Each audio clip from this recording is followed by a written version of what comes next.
आज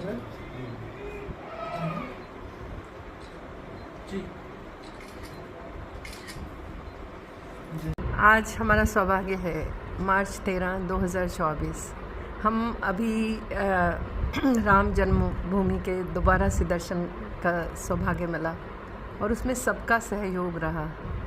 तो पिछली बार जब जनवरी में आए थे तो मंदिर एक्चुअल 26 को खुलना था, 23 को हमारी गर्भगृह में पूजा थी, पर administration had to open it on 23rd itself. तो हम लोग हनुमानगढ़ी भी नहीं आ पाए थे विद माय मॉम, बट आज जो हमारे को प्रत्यक्ष दर्शन हुए, मैं पहले भी आई हूँ माँ के साथ, बट तो मैं जानना चाहती हूँ कि हनुमानगढ़ी, क्योंकि अयोध्या राम जन्मभूमि तो अब सब जगह, बट हनुमानगढ़ी जिस तरह से लोग जो हैं उनके बारे में थोड़ा सा इस टेम्पल। देखिए, अयोध्या नगरी मर्यादा पुरुषोत्तम भगवान श्री राम की नगरी है। यहाँ पर उनके चरणों में सभी सनातन धर्मी समाहित हैं। जितने जीव मात्र इस चराचर जगत में हैं, सब उनके चरणों में नतमस्तक हैं।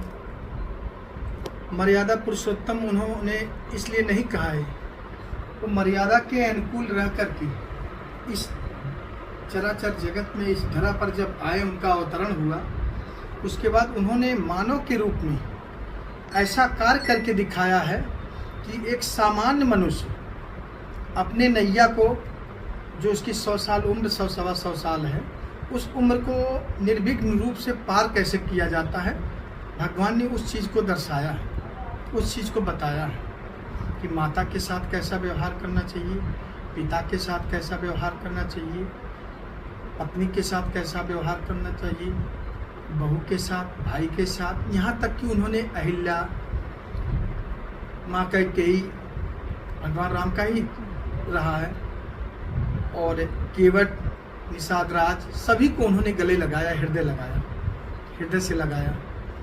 तो निश्चित है, इसीलिए वो मर्यादा पुरुषोत्तम कहलाए।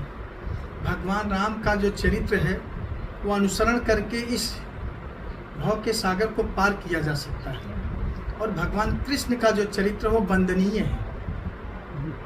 ठीक है। और रही बात जो है अयोध्या, जो भगवान रामलला जहाँ पे विराजमान है, इसको रामकोट एरिया कहते हैं। कागजों में भी रामकोट है नाम, और इस रामकोट एरिया का ये मुख्य द्वार, जहाँ पे हनुमान जी नित्य निवास करते हैं, ये रामकोट एरिया का मुख्य द्वार है। इसीलिए कहते हैं राम द्वारे तुम रखवारे, राम जी के द्वार के रखवारे हनुमान जी हैं। और इसीलिए भगवान श्री राम ने अयोध्या का राज्य लवकुश को नहीं दिया, अयोध्या के राजा हनुमान जी हैं। और ये बहुत बड़ी बात है। माँ जानकी ने रामायण में माँ जानकी ने कहा है कि मेरा प्रथम पुत्र हनुमान है। अवध धाम धामाधिपत अवतारपति राम, सकल सिद्धपत जानकी दासन पत हनुमान। यहाँ सबके पति भगवान श्री राम बसते हैं, विराजते हैं, जो चराचर जी के हृदय में वास करते हैं। प्रत्यक्ष को प्रमाण की ज़रूरत नहीं, आज भी हम साक्षात हनुमान जी और माँ गंगा के दर्शन करते हैं। जब भी देखें, हमारे पास में आज भी अमेरिका में 45 साल पुराना गंगा जल पड़ा हुआ है। बाद में आते रहे हैं, लेते के जाते, बट वो हमने सिंबॉलिक रखा है कि ये हम तब लाए। हम हर बार साल लिखते हैं। ब्रह्मकुंड, हरिद्वार, मैं गौमुख तक गई हूँ। तो जो यहाँ देखा है, मतलब आज के युवा में, उसको देख के बहुत ही प्रसन्नता हुई। मैं आज फ्लाइट में फ़र्स्ट टाइम अयोध्या में उतरी हूँ, पिछली बार तो लखनऊ से आना हुआ था। तो बहुत उत्साहित और अपने आप को, मतलब भारत जो है अच्छे पथ पे चल रहा है। हम लोग तो डायस्पोरा के हैं, तो बट लेकिन भारत हमारी जन्मभूमि है, तो बहुत लगाव है।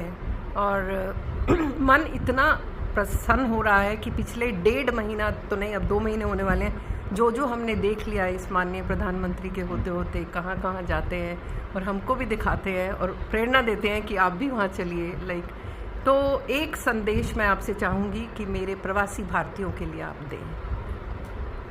देखिए, आदरणीय प्रधानमंत्री जी जब से उन्होंने प्रधानमंत्रित्व काल संभाला है, तब से लेकर आज तक पूरे विश्व में जितने भी सनातन धर्मी हैं, खासकर प्रवासी भारतीय, क्योंकि जो है उन्होंने जिस भी कंट्री में वो गए तो निश्चित है वहाँ का जो जनसैलाब है प्रवासी भारतीयों का, जो सिस्टमेटिक तरीके से प्रोग्राम करने की जो एक विज़न है, जो उनको जो है एक रिस्पेक्ट देना उनको जो है, ये चीज़ें इससे पहले जो प्रधानमंत्री थे शायद ऐसा नहीं कभी हुआ हम लोगों ने देखा।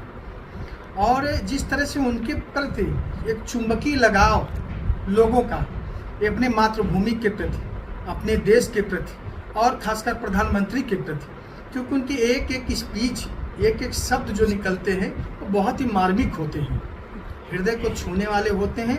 और एक सामान्य जो जीव है, जो एक नॉर्मल तरीके से जीवन यापन करता है, उसकी जो कार्यशैली है, उसकी जो उठने की जो प्रेरणा देती है, उनकी बातें, मोदी जी की बातें प्रेरणा देती है कि कैसे नीचे से ऊपर तक कमाएंगे और निम्न स्तर के लोगों को उन्होंने जो सहूलियत दी है और जो दे रहे हैं, मैं समझता हूँ कि उन्हें उस लेवल में लाने की चेष्टा करते हैं जिस लेवल में उनकी परिकल्पनाएं हैं। ठीक है, तो इसलिए जितने भी प्रवासी भारतीय हैं वह धन्यवाद के पात्र हैं, जो इतना ज़्यादा मोदी जी को प्यार करते हैं, स्नेह करते हैं, और भगवान की असीम कृपा है वो हजारों साल तक जिए। आपका बहुत बहुत आभार। और आपकी नॉलेज के लिए, परसों ही मोदी जी ने डायस्पोरा के लोगों के लिए नो योर इंडिया, एक रिलीजियस टूरिज़्म का वो लॉन्च किया है कि हम अपने बच्चों को यहाँ भेज सकें और वो यहाँ आकर के देखें। सो ये बहुत बड़ी उपलब्धि। बिल्कुल, यहाँ की जो संस्कृति है, अपने मातृभूमि जो भी प्रवासी भारतीय गए हैं तो निश्चित उनके नॉलेज में, उनकी जानकारी में ये चीज़ होनी चाहिए, हमारी मातृभूमि कैसी है, यहाँ के लोग सनातन धर्मी कैसे हैं, कैसा बिहेव करते हैं, कैसे लोगों के साथ बर्ताव करते हैं। हमें अपने जो हमारा जड़ है उसे हमें नहीं कभी भूलना चाहिए। ये सारी चीज़ें जो प्रधानमंत्री जी का जो सुझाव है, जो विचार है, वो यही है कि कहीं ना कहीं एक सूत्र में पिरोना, एक माला के रूप जैसे फूल है अलग अलग बिखरे हुए हैं, उनको एक सूत्र में पिरोने का कार्य कर रहे हैं। किसी भी कंट्री में जा रहे हैं आप देख लीजिए, मैं तो हर जगह पे उनकी स्पीच देखता हूँ, जहाँ पे और भी चीज़ें जो भी आती है, जहाँ ऑर्गेनाइज करते हैं, बड़े बड़े प्रवासी भारतीय प्रोग्राम ऑर्गेनाइज करते हैं, उन्हें इनवाइट करते हैं, कैसे वहाँ के बड़े बड़े राष्ट्राध्यक्ष नतमस्तक हैं उनके सामने में, तो ये बड़ी बात है। आभार, बहुत बहुत आभार हमारे से बात करने का, धन्यवाद। जय सिया राम, तो जो हम जय हनुमान थे वो हमने हमें बता दिया कि उन्होंने इस तरीके से तुम्हें जुड़ना है आपस में। बिल्कुल बिल्कुल।